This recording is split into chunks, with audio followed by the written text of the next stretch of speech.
Night लाईफचा खूप मोठा प्रश्न आज विमाननगरच्या सारख्या भागामध्ये वर येतोय। साधारणतः 500 स्क्वेअर फूटच्या घरापर्यंत कोणत्याही नागरिकाला टॅक्स भरावा लागणार नाही। त्यांचं योग्य ठिकाणी पुनर्वसन करणं शेवटी माणसाला जगण्याचा प्रत्येक नागरिकाला अधिकार आहे। लोहगावमध्ये येणाऱ्या 90 दिवसामध्ये 100 दिवसामध्ये प्रत्येक घरामध्ये पाणी। जनता हुशार आहे, जनता खूप सुज्ञ आहे। 5 वर्ष कोण काम करू शकतं, कोण हक्काचा माणूस आहे, तो कोण इझिली अवेलेबल असू शकतो, याच्या मागे जनता उभी राहील।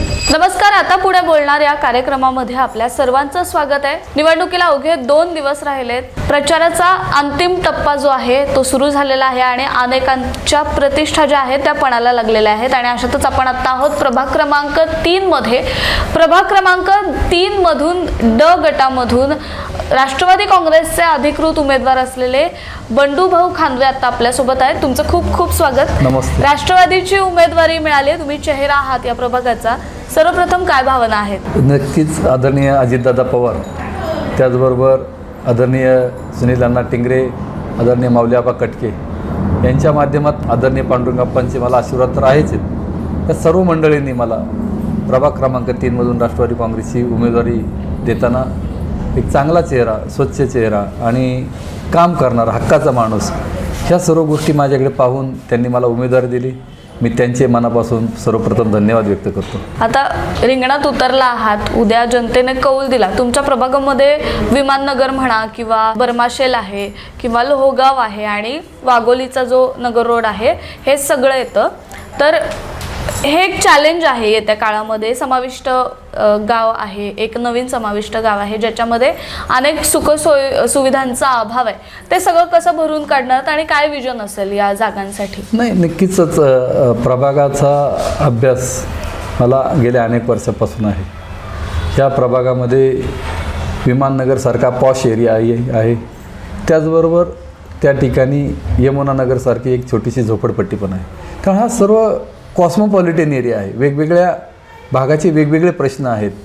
विमाननगरच्या भागामध्ये जर विचार केला तर आपण तिथे पाण्याचा प्रश्न असेल, तिथे त्या ठिकाणी जे फुटपाथवरती अतिक्रमण झालेले आहेत तो विषय असेल, किंबहुना नाईट लाईफचा खूप मोठा प्रश्न आज विमाननगरच्या सारख्या भागामध्ये वर येतो आहे आणि तिथल्या ट्रॅफिकची समस्या, ही समस्या। त्याचबरोबर लोहगावमध्ये मात्र पाणी, रस्ता, light, drainage line, street lights, ह्या बेसिक गोष्टी ज्या आहेत त्या समस्या आहेत। वाघोलीच्या समस्या ह्या देखील लोहगावच्या समस्या असल्यासारख्या आहेत।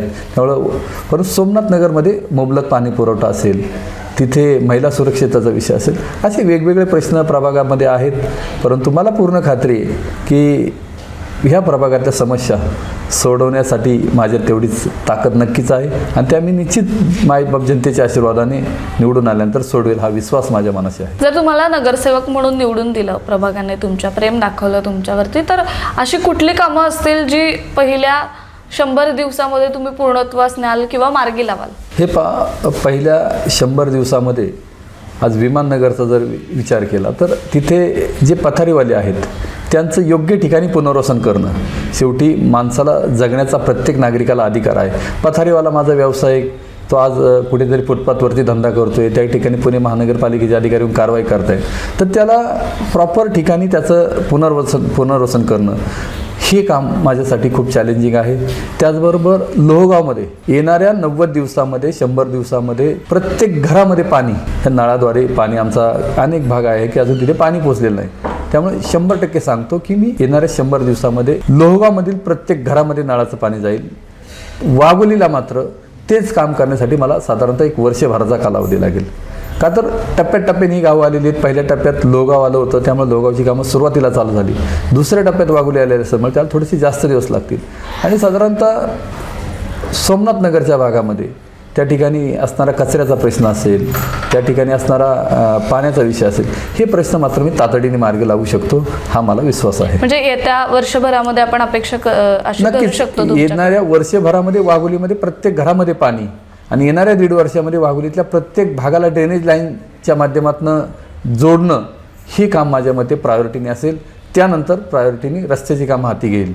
मला पूर्ण खात्री आहे की येणाऱ्या 5 वर्षामध्ये ह्या संपूर्ण पुणे शहरामध्ये आपला प्रभाग क्रमांक 3 टॉप 5 मध्ये गणला जाईल असा मला विश्वास वाटतो. त्याचं कारण असं आहे की लोहगावचा आता DP मंजूर झालेला आहे आणि मंजूर DPमध्ये ज्या ज्या ठिकाणी तातडीने रस्ते करता येतील ते रस्ते करण्याचं काम, विशेषतः लोहगाव परिसरातून जाणारा रिंग रोड, त्याचबरोबर वाघोलीमधून जे नगर रोडला पॅरल असे 2 रस्ते, असे 2 रस्ते त्याच्या देखील आदरणीय अजितदादांनी बजेटमध्ये प्रोव्हिजन केलेली आहे. त्याला फंड मिळाला आहे, त्याच्या वर्क ऑर्डर्स झालेले आहेत.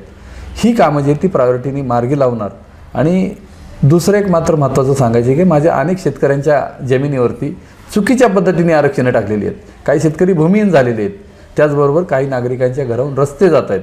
तर त्याच्यासाठी देखील पर्यायी चांगला सोय करून कोणत्याही नागरिकावरती अन्याय होणार नाही अशा पद्धतीने मी काम त्या ठिकाणी करणार आहे. आणि मला पूर्ण विश्वास आहे मी घेतलेलं काम, हाती घेतलेलं काम हे ते पूर्ण करेल, जेणेकरून माझ्या नागरिकांच्या जीवनामध्ये चांगले दिवस येतील हा विश्वास मला वाटतो. आपण जर पाहिलं तर अनेक प्रभागांमध्ये राष्ट्रवादी आणि भाजपची थेट लढत आहे. तुमच्याही प्रभागांमध्ये काहीसं ते चित्र आहे. काय कॉन्फिडन्स आहे? नाही, नक्कीच. तुम्हाला एक सांगा ताई, केंद्रामध्ये अजितदादा भाजपसोबत आहेत, नव्हे तर राज्यामध्ये देखील अजितदादा देवेंद्र फडणवीस साहेबांबरोबर काम करतात. पण पुणे महानगरपालिकेमध्ये जरी आम्ही वेगळा निर्णय घेतला असेल तरी पण दादा हे पुणे जिल्ह्याचे पालकमंत्री आहेत. दादा पुणे शहरासाठी, पिंपरी चिंचवडसाठी रात्रीचा दिवस करतात, अहोरात्र कष्ट करतात. त्यामुळे पुण्यातली जनता सुज्ञे की ह्या पुणे शहराला विकसित पुणे शहर करण्यासाठी सर्वात मोठं कुणाचं योगदान असेल तर आदरणीय अजितदादांचं आहे. आणि दादा फक्त विकासाच्या योगदानावर थांबले नाहीत. तुम्ही कालच पहा, दादांनी राष्ट्रवादी काँग्रेस पक्षाचा जाहीरनामा प्रसिद्ध केला. त्यामध्ये माझ्या महिलांसाठी बस प्रवास फ्री केलेला आहे, मेट्रोचा प्रवास फ्री केलेला आहे. मला वाटतं एवढी मोठी घोषणा आदरणीय अजितदादांनी केलेली आहे, तर मला नाही वाटत की ह्या माता भगिनी दादांना साथ दिल्याशिवाय राहतील. शेवटी दादा हा काम करणारा माणूस आहे. काम करत असताना एखाद्या कामावरती सकाळी 6 वाजता जाणं राज्यातल्या कोणत्याही नेत्याकडनं आपल्याला घडताना दिसत नाही. पण मात्र आम्हाला अभिमान आहे अशा नेत्याचा की जो बिचारा सकाळी 6 वाजता एखाद्या कामावर जाऊन त्या कामाची पाहणी करतो. याच्यापेक्षा काय मोठी गोष्ट अपेक्षित आहे आपल्याला? आपण स्वतः पण वैयक्तिक विचार केला पाहिजे की आपण स्वतः 6 वाजता कुठे असतो आणि आदरणीय दादा एखाद्या कामावर असतात. त्यामुळे तो काम करणारा माणूस आहे आणि त्याच दादांच्या कार्यपद्धतीला मी भारावून गेलेलो आहे. त्यामुळे मी पण आज म्हणजे अनेक वर्षापासून दादांचा एक तर फॅन तर आहेच, पण दादांची कार्यशैली हीच माझ्याकडून कार्यशैली, माझी पण तीच कार्यशैली असणार आहे. तेव्हा दादाच्या पावला पाऊल ठेवून माझ्या प्रभागाचा विकास करण्यासाठी मी कटिबद्ध आहे. नक्कीच. काय आव्हान असेल पुणे मिरर आणि सिविक मिररच्या माध्यमातून तुमच्या मतदारांना, तुमच्या प्रभागातल्या नागरिकांना? कारण आता जवळपास 2 दिवसावर निवडणूक आली आहे, तुम्ही उमेदवार आहात राष्ट्रवादी काँग्रेसचे. नाही, तुमच्या माध्यमातून मी प्रभागातील नागरिकांना एक गोष्ट मात्र आवर्जून सांगणार आहे की गेले 4-5 दिवसापासून पाहतोय की प्रचंड पैशाचा पाऊस या प्रभागामध्ये पडतोय. परंतु ही लढाई आता जनतेने हातात घेतलेली आहे. धनशक्ती विरुद्ध जनशक्तीची लढाई आहे आणि ही जनता ही लढाई जिंकल्याशिवाय राहणार नाही. शेवटी सर्वच गोष्टी जर पैशाने होत असत्या तर मला वाटतं ह्या देशाचे पंतप्रधान अदानी अंबानी होऊन जायला पाहिजे होते. जनता हुशार आहे, जनता खूप सुज्ञ आहे. 5 वर्ष कोण काम करू शकतं, कोण हक्काचा माणूस आहे, तो कोण इझिली अवेलेबल असू शकतो, याच्या मागे जनता उभी राहील. आणि मला पूर्ण खात्री आहे ही लढाई जनतेने हातात घेतलेली आहे. बंडू खांदे फक्त या जनतेचा चेहरा आहे. त्यामुळे ही जनताच ही लढाई जिंकेल असा मला विश्वास वाटतो. अजून एक महत्त्वाचं विजन मी या ठिकाणी घेतलेलं आहे.